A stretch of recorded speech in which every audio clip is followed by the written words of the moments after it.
You're holding two cans of soda, labels peeled off. One's a Pepsi, one's a Coke. You take a sip of each. Are you actually sure which one is which? For most people, the honest answer is not really. For almost 100 years, that was Pepsi's whole life. Always the runner-up, always the one you grabbed when the Coke ran out. But then a strange story started going around. People say that Pepsi once owned the sixth largest navy in the world, which is insane. A company that sells fizzy sugar water with more warships than some actual countries?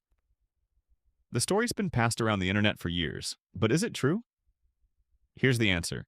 Part of it is real, part of it got blown way out of proportion, and the line between those two parts is where this whole thing gets good. Before we figure out how much of that story is real, you need to know who Pepsi actually was. For most of its history, Pepsi was a loser. Not an insult, a fact. Pepsi was born in 1893, just a few years after Coca-Cola. But while Coke climbed steadily, Pepsi stumbled. It went bankrupt once in 1923. Then it went bankrupt again in 1931. Here's the part almost nobody knows. Over about a decade, from 1922 to 1933, Pepsi went to Coca-Cola 3 separate times and offered to sell itself to its own rival. 3 times Pepsi basically said, "Please buy us." All 3 times Coke said no. They didn't think Pepsi was worth it. Sit with that for a second. The company the internet now swears once had its own navy had, at one point, begged its rival to buy it out, and been told it wasn't worth the money. Luck wasn't what saved Pepsi. In 1934, in the worst depths of the Great Depression, its new boss did something so simple it almost felt like cheating. He sold a 12-ounce bottle of Pepsi for a nickel, the exact same price Coke was charging for a 6-ounce bottle. Twice the drink, same money. To people counting every cent, the choice was obvious. Pepsi didn't win by tasting better. It won by being willing to do the things the market leader wouldn't bother with. Pepsi learned that lesson early. When you're always in second place, you can't win by copying the guy in first. You have to take the roads he doesn't want to walk down. Pretty soon, one of those roads would take Pepsi somewhere no American brand dared to go. Now jump to Moscow, 1959. It's the middle of the Cold War. The US and the USSR are basically the two biggest enemies on the planet, missiles pointed at each other. And yet the two sides did something bizarre. They agreed to let each other set up exhibitions right on enemy turf. Each one wanted to show off just how good life was on its side of the fence. The US shipped an entire slice of American life to Moscow. Cars, refrigerators, a whole model American house. Leading the delegation was Vice President Richard Nixon. Hosting him was Khrushchev, the leader of the Soviet Union. These two men, standing inside a model American kitchen, started arguing. Not a polite disagreement, a face-to-face, gloves-off argument about whether capitalism or communism was better. The press called it the kitchen debate. The whole world watched. But somewhere in that crowd was one guy who couldn't have cared less about capitalism or communism. His name was Donald Kendall, vice president of Pepsi. And he had exactly one goal in his head. He had to get Khrushchev to drink a Pepsi. A little unhinged, sure, but Kendall was so serious about it that the night before, he flat out told his colleagues, "One way or another, this is happening." Problem is, you can't just walk up and shove a cup of soda into the hands of a superpower's leader. So they came up with a plan. The person leading the tour would accidentally walk Khrushchev right past the Pepsi stand. Once he was there, offering him a drink would look completely natural. And it played out exactly like the script. Click. The camera caught all of it. The supreme leader of the Soviet Union, standing right in front of the American vice president, cup of Pepsi in hand, mid-sip. The funniest part was Pepsi's slogan at the time. Be sociable, have a Pepsi. You couldn't have bought that photo at any price. A cup of American soda in the hand of the head of the country America was most afraid of. Pepsi had just done what Coca-Cola couldn't. It had planted a foot in the mind of an entire country its rival hadn't even dreamed of reaching. But it would take more than 10 years for that photo to turn into a real deal. And that deal came with a trap nobody saw coming. In 1972, after years of negotiating, Kendall locked down something no Western soda company had ever had. Pepsi became the first capitalist product manufactured and sold widely inside the Soviet Union. As part of that deal, Coca-Cola was locked out. Sounds great. But it immediately ran into a wall Kendall had never once had to think about back home. Money. The Soviets didn't have money Pepsi could actually use. The ruble was effectively worthless outside Soviet borders. No country beyond the USSR would take it.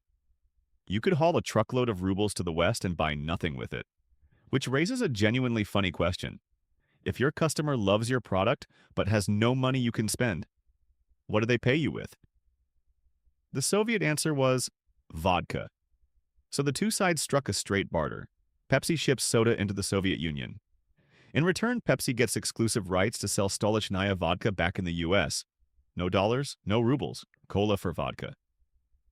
For a while, it worked for everybody. Americans loved Russian vodka. At one point, Stolichnaya had 70% of the US imported vodka market. Inside the Soviet Union, Pepsi exploded. By the late 1980s, Soviets were drinking around 1 billion servings of Pepsi a year. 1 billion! An entire generation of Soviet kids grew up drinking Pepsi, while the biggest soda company on Earth stayed stuck outside, looking in, not allowed anywhere near it.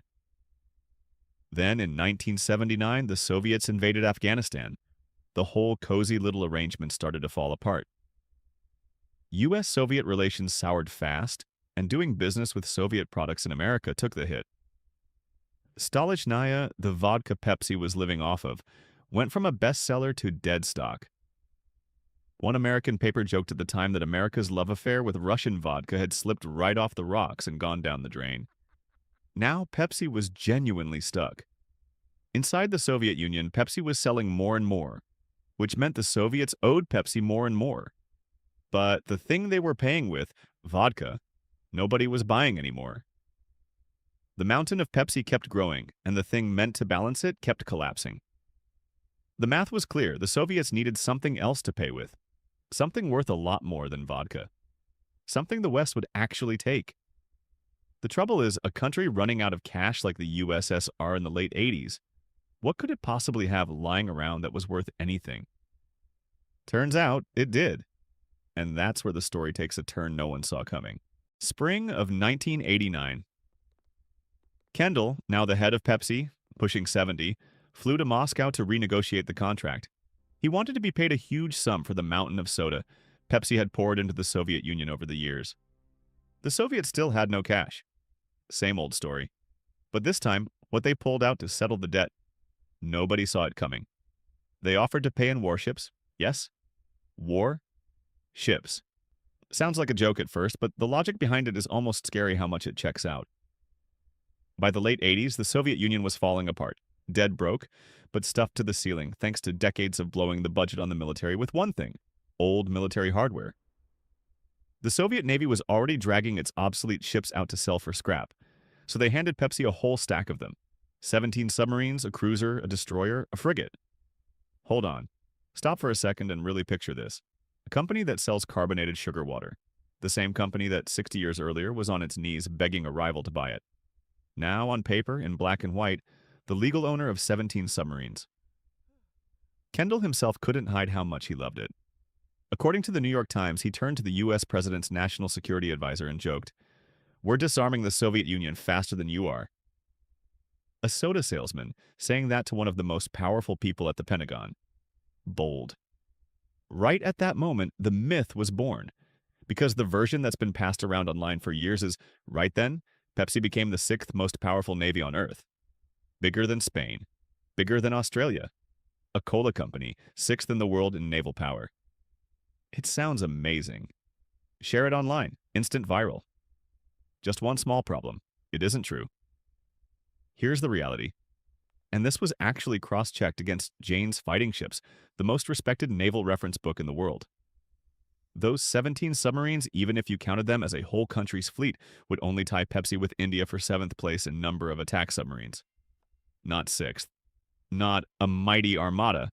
Just the submarines and just 7th. The 6th number sounds sleeker. Somebody tacked it on along the way.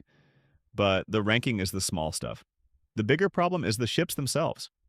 They weren't military power at all. They were a pile of old, rusted-out hulls, most of them not even seaworthy. A professor who dug through this entire deal for foreign policy put it about as perfectly as it can be put.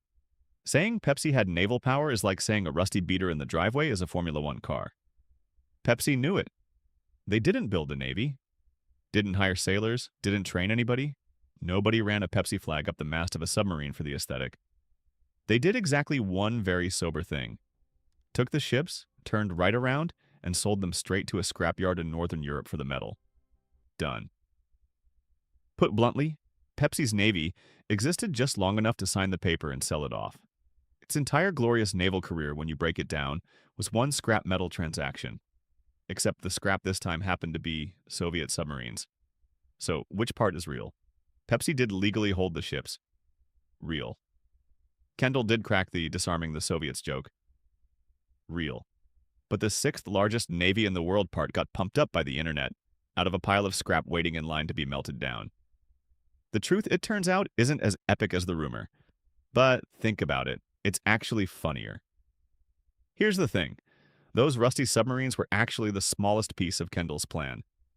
Around the same time, he signed a far bigger deal, worth up to $3 billion, for the Soviets to build Pepsi a whole line of brand new commercial ships. Kendall, pushing 70, saw it as the crowning achievement of his life, turning Pepsi into the untouchable king of the Soviet market, locking Coca-Cola out for good. Then, in 1991, the Soviet Union collapsed. Everything evaporated almost overnight. The ships still under construction were stranded in a newly independent Ukraine, and Ukraine wanted its cut.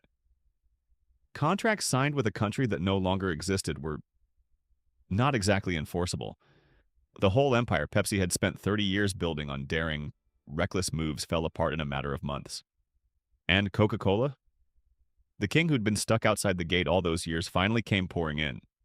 The monopoly Pepsi had guarded since 1972 vanished almost instantly. The runner-up after everything was still the runner-up. But that's not even the most interesting part. The most interesting part is this. In this whole sprawling story, a staged photo in Moscow, cola for vodka, vodka for submarines, an empire that rose and crumbled. The one thing the internet remembers, the thing repeated a million times, is the least important piece and the most exaggerated one. Pepsi once had the sixth largest navy in the world.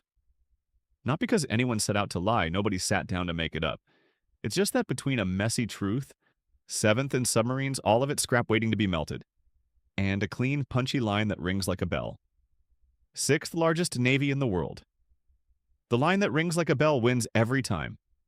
It's easier to remember, easier to retell, it just feels better. And maybe that's the most interesting thing this Pepsi story leaves behind. Not that a soda company owns submarines, but this. When a story is good enough, we tend to stop asking whether it's true. The truth here was already insane enough.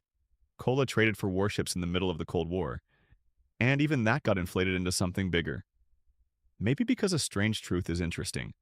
But a perfect myth is the thing that gets shared.